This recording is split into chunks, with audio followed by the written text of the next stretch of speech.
Today, we're journeying back in time to a place steeped in history, a place you probably know very well. Mount Vernon, the beloved home of America's first president, George Washington. But we're not just here for a history lesson. We were here to explore the whispers and shadows that have lingered long after Washington and his family departed. We're unmasking the paranormal encounters at Mount Vernon. Mount Vernon is more than just a beautifully preserved estate. For over 2 centuries, it's been the epicenter of countless ghost stories. Staff, visitors, and even paranormal investigators have reported experiences they simply can't explain. We're talking disembodied voices, phantom footsteps, and full-bodied apparitions. So, is the father of the United States still presiding over his home from beyond the grave?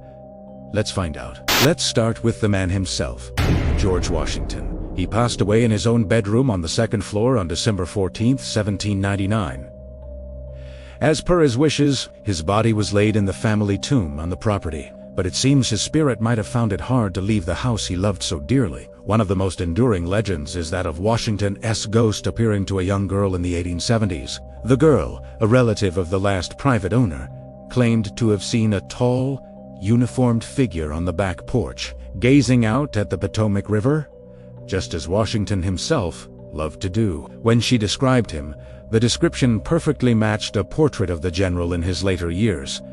But he's not alone. His wife, Martha Washington, is also said to make her presence known. After George's death, Martha closed off their shared bedroom and moved to a smaller room on the 3rd floor, where she lived out the rest of her days. It's from this 3rd floor room that many of the most chilling reports originate. Caretakers and staff have reported hearing the faint, mournful sound of a woman crying. Others have felt an inexplicable, heavy sadness wash over them upon entering the room. And then there's the rocking chair. In Martha's room sits a simple rocking chair, and for decades, people have sworn they've seen it rocking back and forth on its own, as if Martha herself is still sitting there, grieving her beloved husband. The main mansion isn't the only paranormal hotspot. The grounds of Mount Vernon are vast, and they hold their own secrets. One of the most frequently reported apparitions is that of a soldier on horseback, believed to be one of Washington's Revolutionary War couriers. He's often seen galloping silently across the fields at twilight,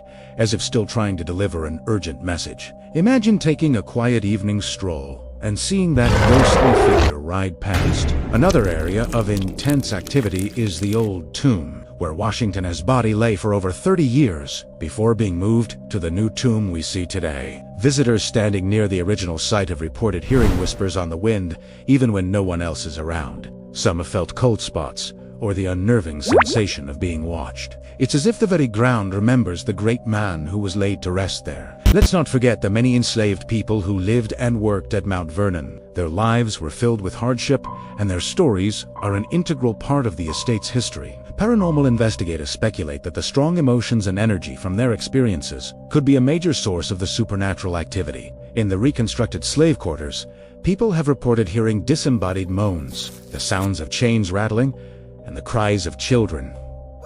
These aren't just spooky stories, they're echoes of real human suffering.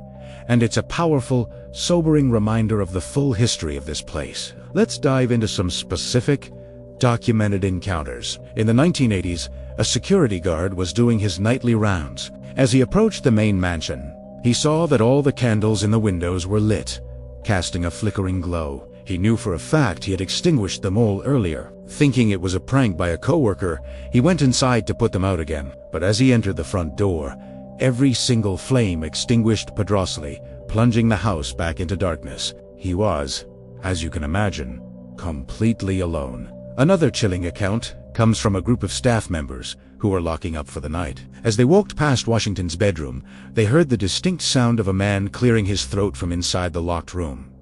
They froze, listening. It happened again.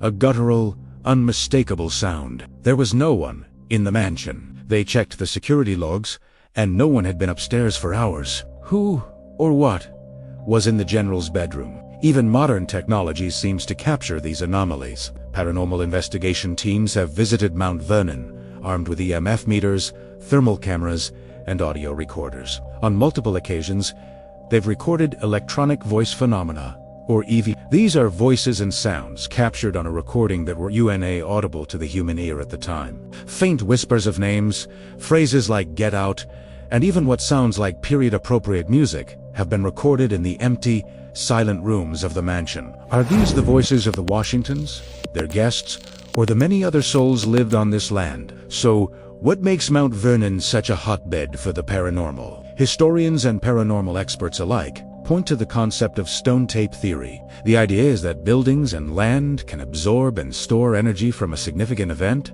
or from people who had a strong emotional connection to a place. If that's true, it's hard to imagine a place more charged with energy than Mount Vernon. It was the site of births, deaths, love, loss, war strategy, and the very foundation of a new nation. All of that intense human emotion imprinted on the very walls and soil of the estate.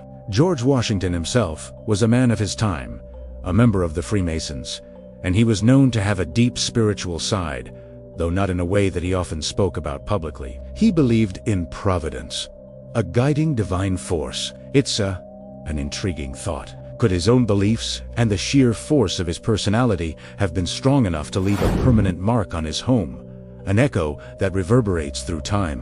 Whether you're a skeptic or a believer, the stories are undeniably fascinating. They add another layer to a place that is already so rich with history. The next time you visit Mount Vernon, or even just look at a picture, remember these tales. As you walk the hallowed halls, pay attention. You might feel a sudden chill, hear a faint whisper in an empty room, or catch a fleeting glimpse of a figure in a window. You might just be having your own encounter with the ghosts of Mount Vernon. What do you think? Have you ever visited Mount Vernon and experienced something you couldn't explain? Let me know your thoughts and your own stories in the comments below. I'd love to read them. Thanks so much for watching. And if you enjoyed this journey into the paranormal past, be sure to hit that like button and subscribe for more spooky history.